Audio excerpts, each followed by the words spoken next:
Coba langsung tulis aja ya di board. Ini. Nanti yang mau langsung ke depan tuliskan di sini. Coba. Tadi sudah kita langsung tulis.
Perhatikan nih, yang pertama apa ini?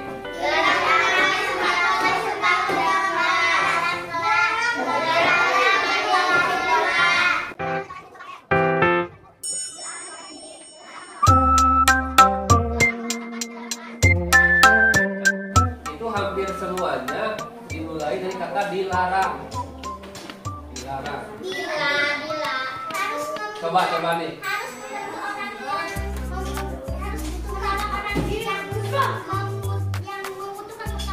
Iya, bagus. Terus menolong memisahkan yang tidak boleh memisahkan teman yang berkelahi. Nah, dengarkan Bapak.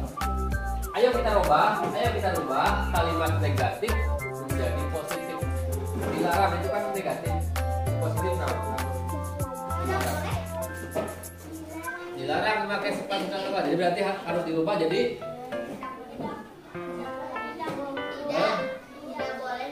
lepas sepatu ketika masuk. Gitu ya. Jadi lepas sepatu ketika mau masuk kelas.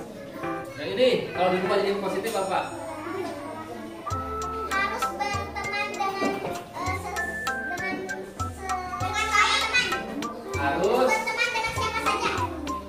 harus ya teman-teman harus akur harus Damai. harus Tidak boleh mencoret-coret konser. akur damai dengan semua teman. Yang ini jadi kuma kalau dia harus coret-coret. Kalau tidak boleh masih negatif, jadi positif. Jangan masih negatif, harus positif. Tidak boleh mencoret-coret. Tidak boleh masih negatif. Harus positif. Harus awak.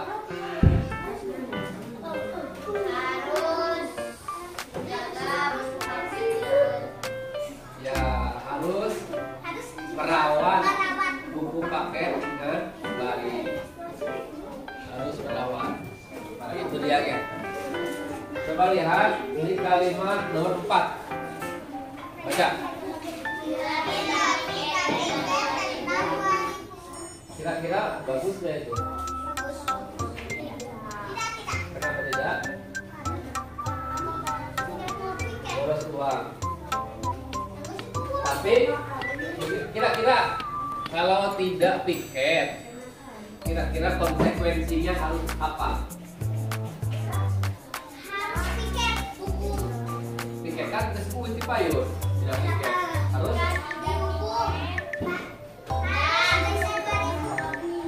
kan memboros satu uang, memboros satu uang. Seguro mengkena apa itu?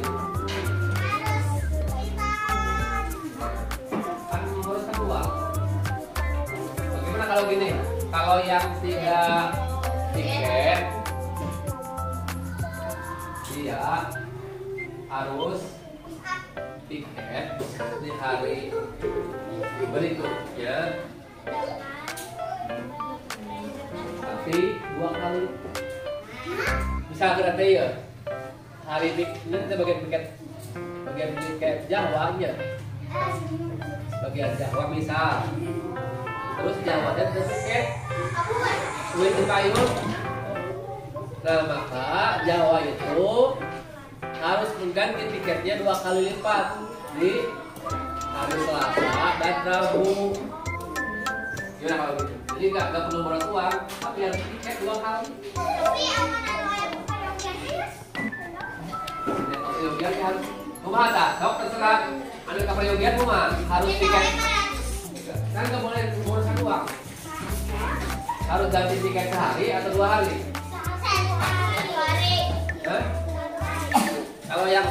Kalau yang sengaja kabur 2 hari kemungkinan.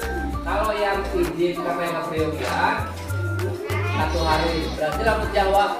Bang, abis mau tiket yang keperluan itu di bumi kayak naon ya. Undangan. Asal jujur ya, coba teh. Enggak, jujur. Tapi tiket nanti besok tiket ya. Oke, siap. Besok sehari Jawa, Selasa tiket. Jadi gitu aja. Jadi nanti tuh ya di titik. Jadi ganti tiket 2 kali lipat di hari berikutnya. Ada yang namanya nilai kebajikan. Ya, nilai kebajikan itu nilai kebaikan. Jadi kita membuat ini itu adalah untuk kebaikan siapa? Kebaikan kita juga ya, bukan untuk kebaikan Bapak, bukan untuk kebaikan Pak Ujat, kebaikan semuanya. Nih, Bapak contohkan yang ini nih. Yang, nah, nomor 8. Apa itu? Nah, ini tujuannya apa? Agar kelasnya bersih. Bersih, nyaman ya. Tidak bau, sehat tidak? Nah, berarti nilai kebajikannya itu adalah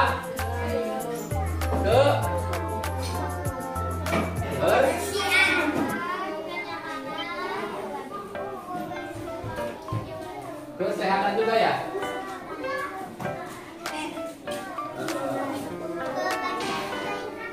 Kebaikan ya.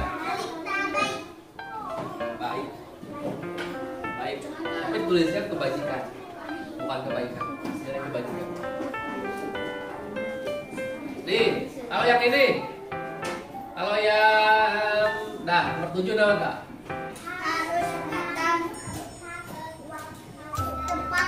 Tepat waktu. Kamu lihat nilai kebajikannya apa itu?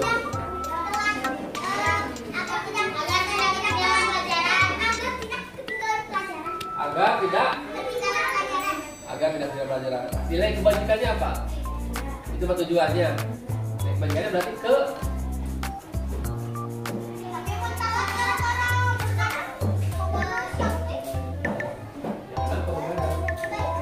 nilainya ke di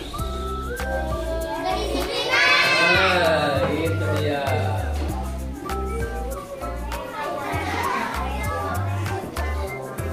Nih jarang berkelahi. Nilai kebaikannya apa? Ke ya atau ke keamanan atau ke kerukunan.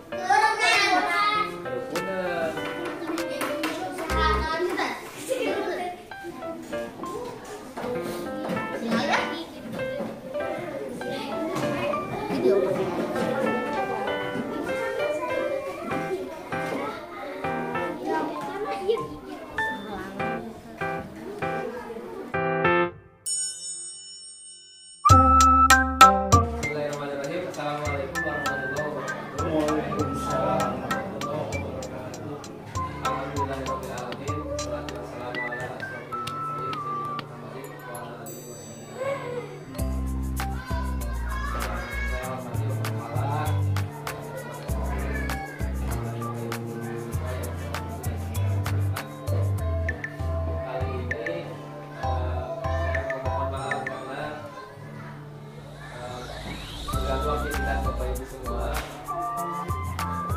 saya ingin berbagi materi atau praktik baik yang telah dilaksanakan selama melaksanakan pendidikan guru penggerak sampai hari ini, khususnya pada modul 1.1.4. Dan kali ini di modul 4 ini yaitu tentang budaya positif. Nah, sebelum saya lanjutkan,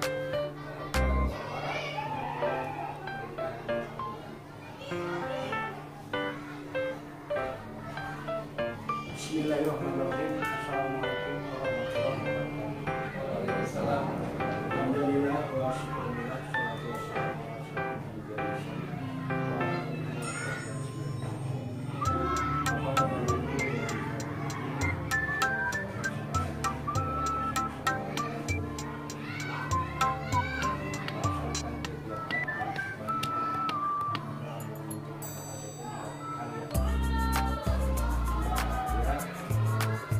pada kesempatan ini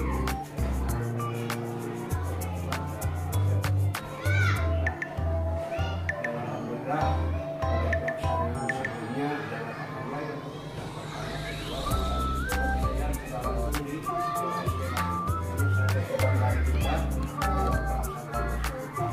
apa isi dan tujuan di sana tentang ini merupakan suatu bukan gaya baru, tetapi satu kebiasaan yang harus dibangkitkan kembali dalam kehidupan kita di dalam pelaksanaan KPM tadi. Sebab saya konsultasi dengan para penggerak guru penggerak yang ada di kabupaten tentang masalah guru penggerak ini memang sudah menjadi diharuskan karena mereka merupakan program ya, yang program ini harus berlangsung dan berlanjut menuju ya ujung-ujungnya kepada kurikulum kemerdekaan. Itu bahkan saya banyak bertanya untuk mempermudah ya guru penggerak ini agar setiap seleksi yang dilakukan untuk guru penggerak ini agar lebih dipermudah lah. Kenapa? Karena memang kebutuhan di sekolah itu ya cukup. Bahkan kami pun mengajukan ya hal itu untuk guru penggerak walaupun ada karena memang ini program harus dilaksanakan. Namun hal ini barangkali menunjukkan sangat pensyaratan dalamnya. Karena 6 guru penggerak itu dari angkatan pertama, seleksi pertama, kedua, ya, seperti itu yang ketiga. Tapi ini akan bentuk keinginan bahwa pemerintah pusat bahwa dari khususnya Kemendikbud memberikan hal itu barangkali alhamdulillah untuk di Kecamatan Taraga, Pak Asep, di Campalo tugasnya rakyat. Itu nanti programnya akan berlangsung.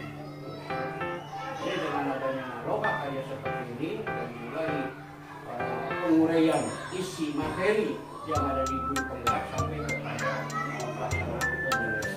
Itu saja barangkali yang saya sampaikan. Mudah-mudahan apa yang dicita-citakan kita semua sebagai guru penggerak tidak situasi Akhirul kalam. Wassalamualaikum warahmatullahi wabarakatuh.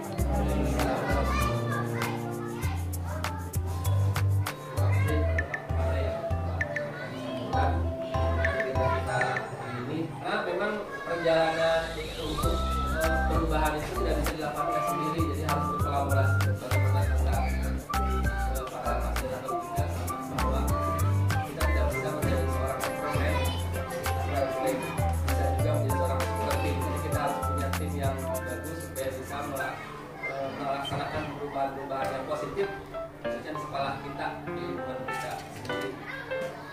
Nah, sesuai dengan itu materi yang akan saya sampaikan itu, yang akan sampaikan saat ini yaitu budaya positif.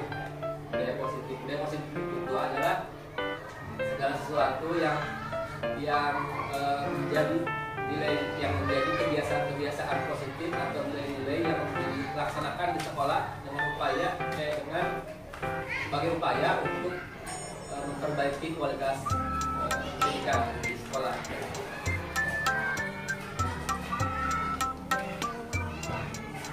Kenapa budaya positif ini penting? Karena budaya positif ini penting dilaksanakan di sekolah itu untuk mengembangkan anak-anak yang memiliki karakter yang kuat sesuai dengan profil pelajaran Pancasila. Begitu pentingnya karakter bagi anak dan profil pelajaran Pancasila ini, maka sangat diinginkan karena cuma anak itu memiliki pengetahuan yang tinggi, tetapi dia tidak memiliki sifat-sifat yang bernilai luhur, gitu ya. Karena kita yang butuh, orang-orang yang tidak terlalu banyak. Kita butuh orang-orang yang jujur, gitu ya. Orang yang berakhlak baik. Salah satunya di profil Pancasila itu adalah salah satunya adalah beriman dan bertakwa serta akhlak mulia. Jadi para siswa kita itu sesuai dengan visi misi kita juga sama, beriman dan bertakwa, gitu ya. Menciptakan sesuatu beriman dan bertakwa serta berakhlak mulia. Jadi terhadap guru bagaimana sikapnya, terhadap orang tua bagaimana, terhadap sesama bagaimana. Nah, selanjutnya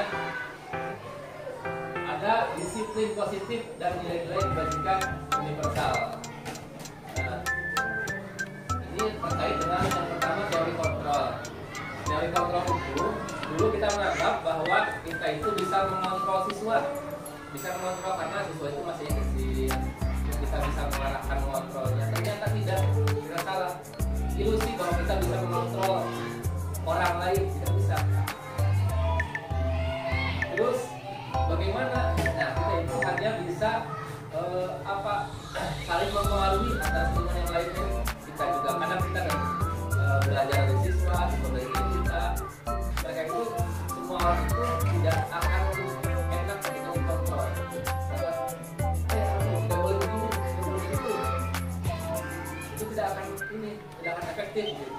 Tapi bagaimana kita yang seharusnya itu adalah bagaimana kita menanamkan atau menyadarkan siswa tersebut bahwa hal itu memang butuh dilakukan atau harus dilakukan oleh, jadi munculnya itu bukan dari eksternal tapi dari internal siswa. Kemudian disiplin, makna disiplin ya tadi, disiplin itu bukan karena takut dihukum, bukan karena ingin dapat penghargaan ya. Tapi disiplin itu karena kesadaran, itu yang paling bagus.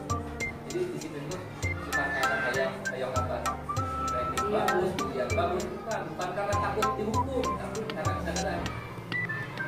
Dan yang terakhir nilai-nilai kebajikan universal. Nilai-nilai kebajikan universal itu adalah nilai-nilai kebajikan yang diakui oleh semua orang, semua agama, semua suku, seperti jujur, tanggung jawab, apalagi disiplin dan sebagainya. Nilai yang semua orang itu sepakat, itu tuh nilai kebajikan.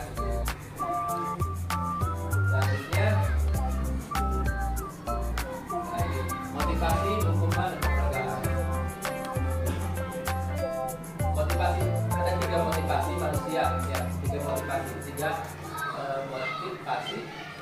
yang dipakai oleh manusia. Yang pertama adalah untuk menghindari ketidaknyamanan atau hukuman.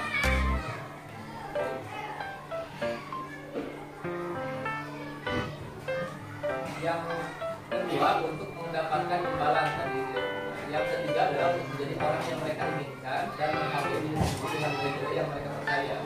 Jadi ketika seorang siswa itu datang pagi-pagi ke sekolah, dia itu yang kalau yang tingkatannya udah bagus itu adalah dia datang pagi-pagi itu dia menghargai dirinya sendiri, bukan karena takut guru, bukan karena ingin ikut guru, tapi dia menghargai diri sendiri dengan nilai yang mereka percaya. Mereka percaya bahwa disiplin itu datang pagi-pagi itu akan bagus buat dirinya. Nah itu tugas kita adalah untuk menyadarkan atau memberikan kesadaran kepada kita. Selanjutnya, hukuman konsekuensi dan restitusi. Apa itu hukuman ketika tidak berencana? Misalkan ada siswa yang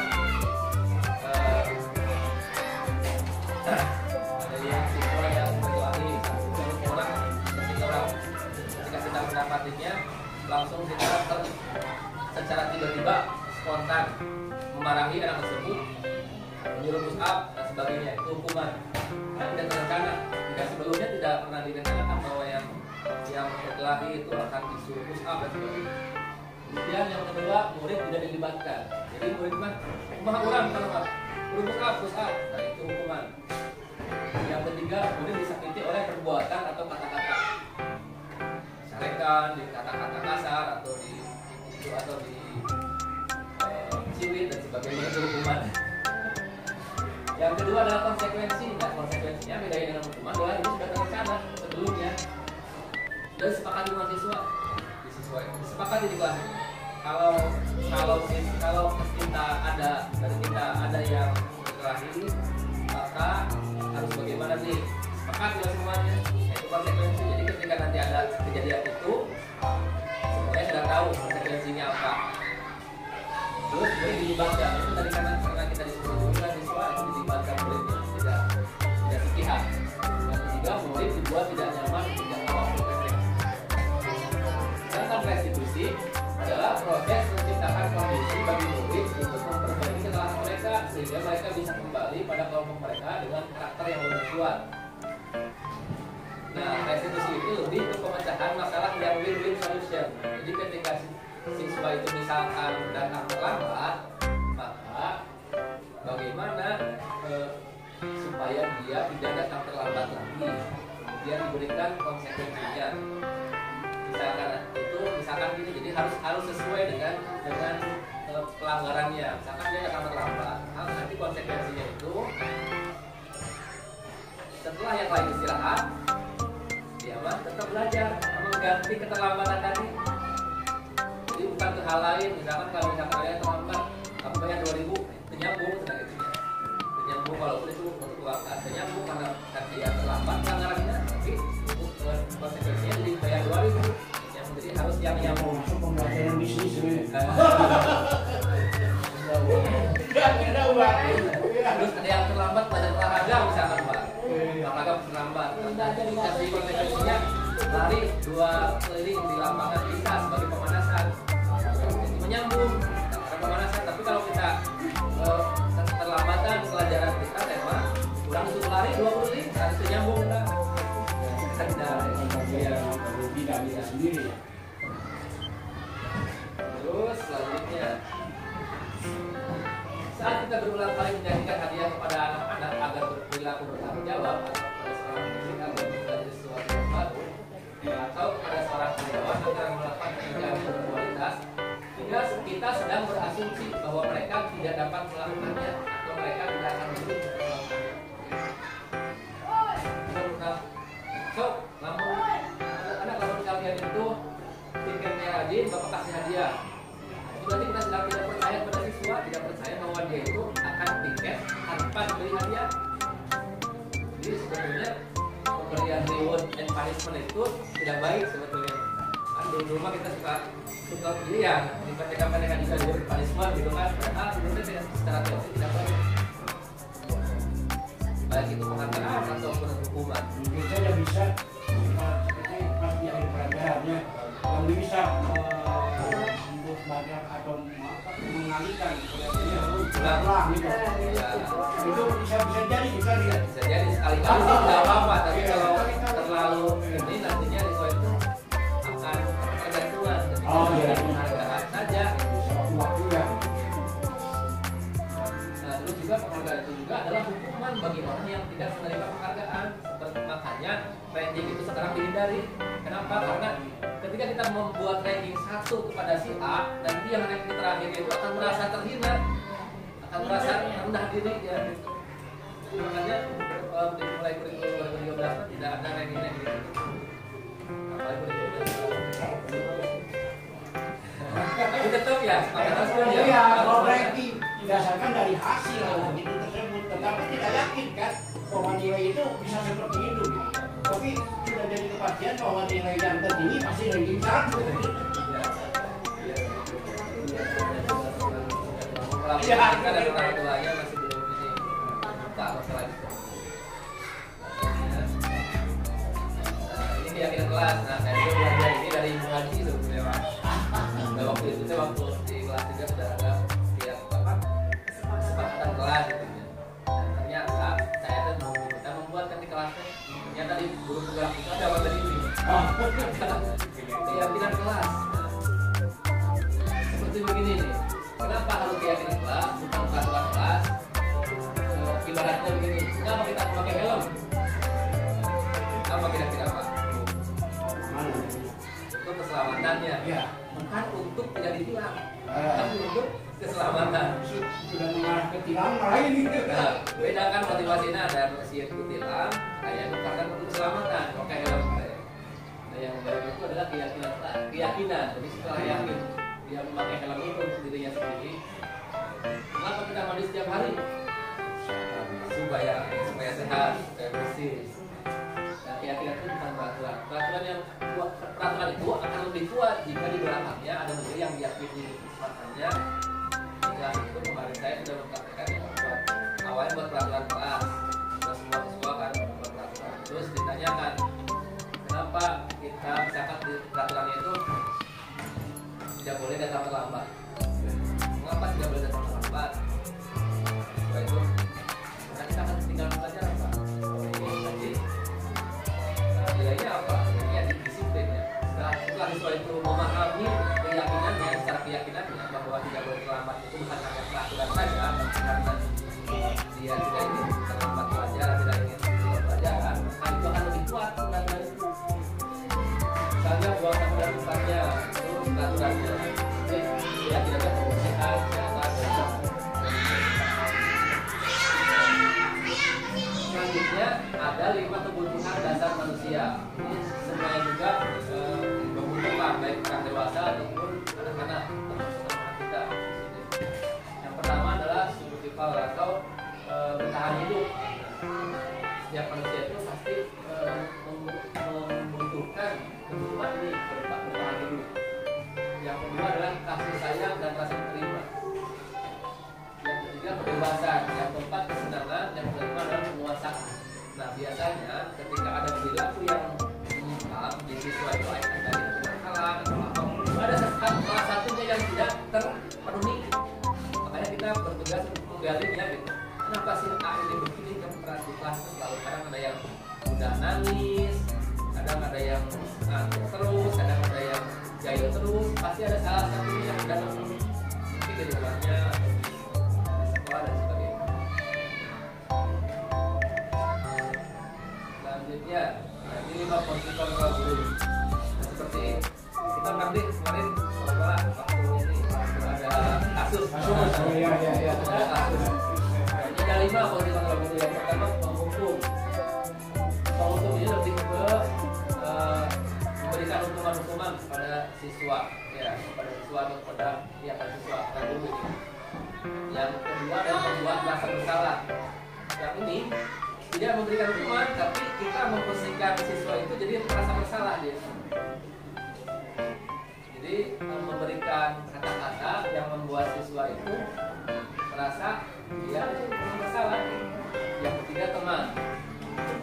Teman itu lebih ke pendekatan sebagai teman lah gitu dengan siswa itu. Kalau orang ribut, tolonglah jangan ribut, makanya capek. Kalau ribut terus sebagai teman. Kemudian pemantau itu kita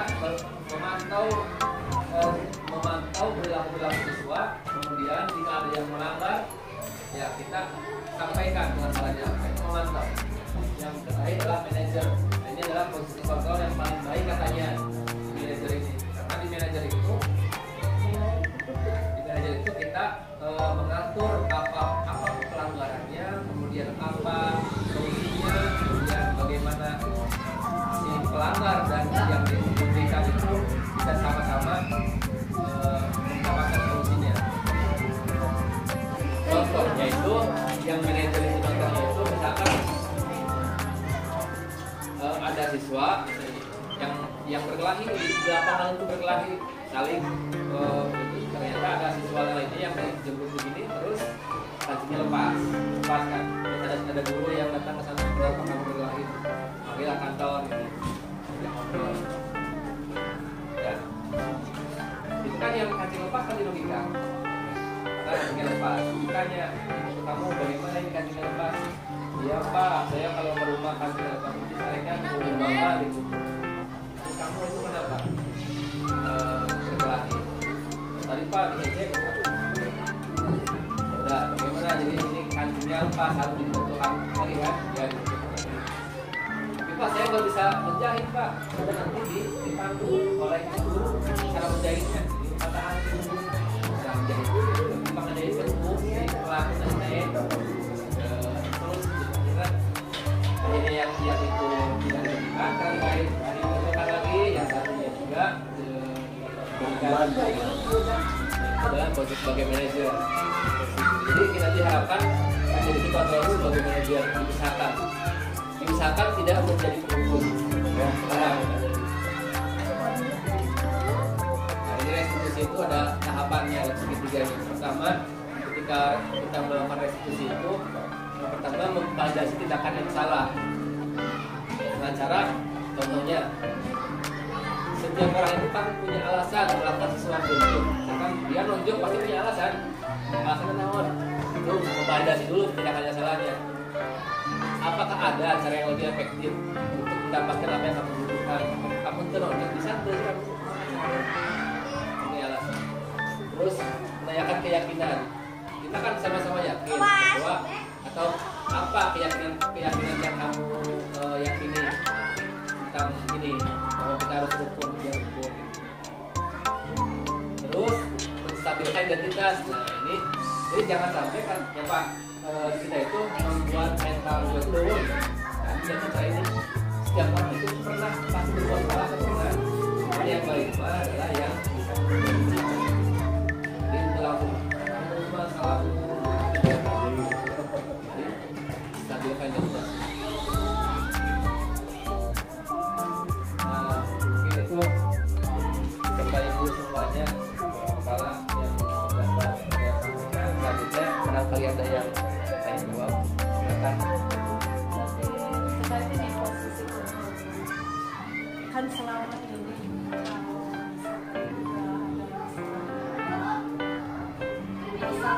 ketika kita berbicara dengan keras, kadang keras asalnya menyelesaikan masalah. Tapi kalau misalkan dari teori ini, sepertinya memang tidak harus seperti ini. Selama ini pemahamannya bahwa dengan kita tegas, dengan sedikit keras, kita akan menyelesaikan masalah tersebut. Tapi kalau di sini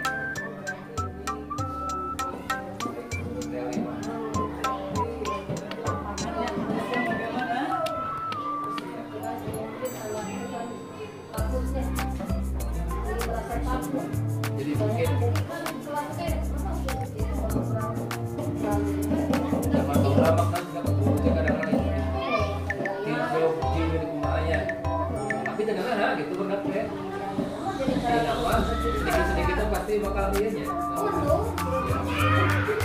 mindset kitanya bahwa ketika kita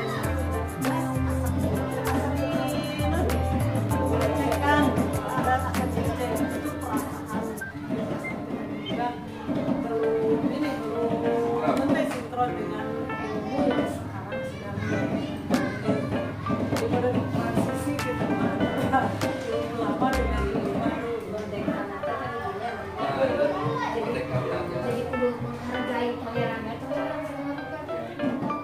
Jadi kita tetap berorientasi kepada kebutuhan diri. Kita melayani dengan segala kemampuan kita. Jadi istilah nama menurutnya sekarang itu posisinya itu sebagai pelayan siswa sebaik-baiknya. Iya, gitu. Jadi tidak boleh kasar-kasar gitu dan sebagainya. Jadi, apa kebutuhan siswa itu dan sebenarnya tidak ada siswa yang salah. Walaupun siswa yang salah, jadi yang salah itu adalah Kita yang tidak meluruskan. kita tidak paham gitu. Oh, tidak Apa paham. kebutuhan siswa itu tidak paham. Ya tapi awal memang gitu ya zaman sekarang kalau kita tegas keras masa puas tapi pada akhirnya jadi berarti kita juga harus lebih paham karakter individu siswa itu sendiri ya. Kadang ada yang lebih dikerasan dulu, kadang ada yang melawan, kadang kita mengucapkan kata-kata yang memukul langsung ada yang melawan. Jadi memang ya kita harus lebih paham karakter individu masing-masing siswa. Nah, sesuai dengan pembelajaran seperti mereka itu kan pelajaran diferensiasi. Iya. Jadi awalnya sebelum pelajaran itu kita harus Sesuai dengan pra-assessment minatnya. ya, harus mengetahui apa minatnya, apa profil belajarnya. Karena ada yang sesuai dengan auditori, ada yang visual, ada yang estetik gitu ya. Jadi nanti mas sedang katanya pelajaran itu misalkan kita akan mengajarkan siswa tentang pecahan. Kita itu harus menghadirkan berbagai jenis sumber belajar karena siswa tidak sama. Ada yang auditory dan dia butuh suara kan. Kita kasih sumber belajarnya berbentuk suara, ada yang visual berbentuk gambar-gambar atau video, ada yang kinestetik praktek langsung. Terus penilaiannya juga tidak harus disamaratakan ya katanya. Jadi nanti ada siswa yang auditory misalkan dia bisa menceritakan ke depan tugasnya itu.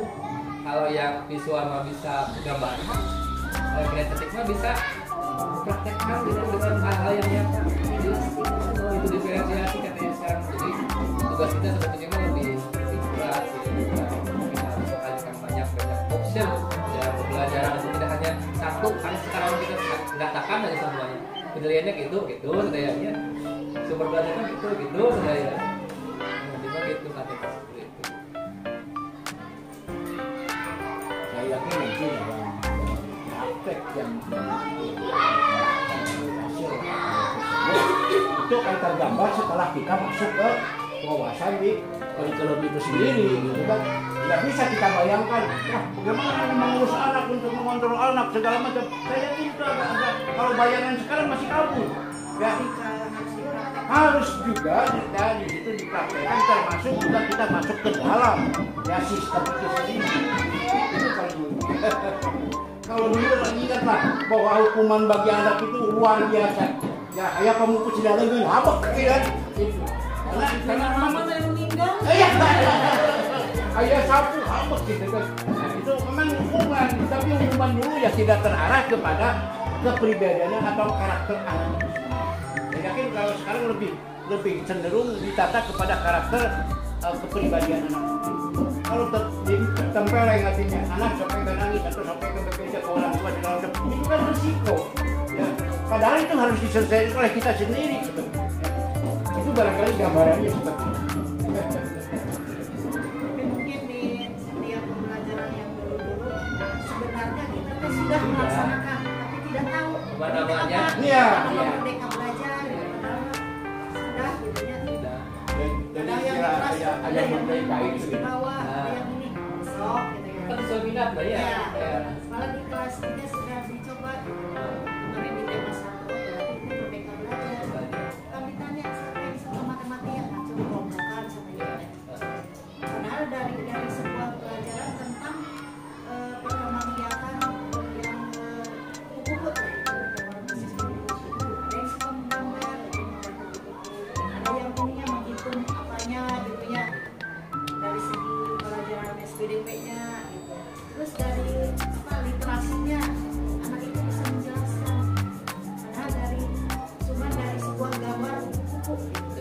dagangnya. dagang. Jadi gitu katanya. Karena kita tidak bisa menyamaratakan semua siswa karena yang unik gitu aja punya. Punya pendapat masing-masing gitu ya dalam arti gitu. Bisa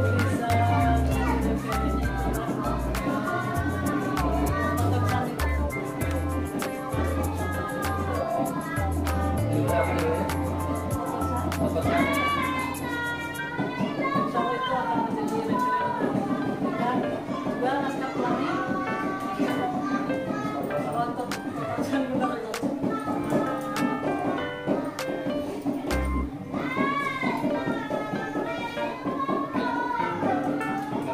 Barangkali cukup ya Bapak Ibu.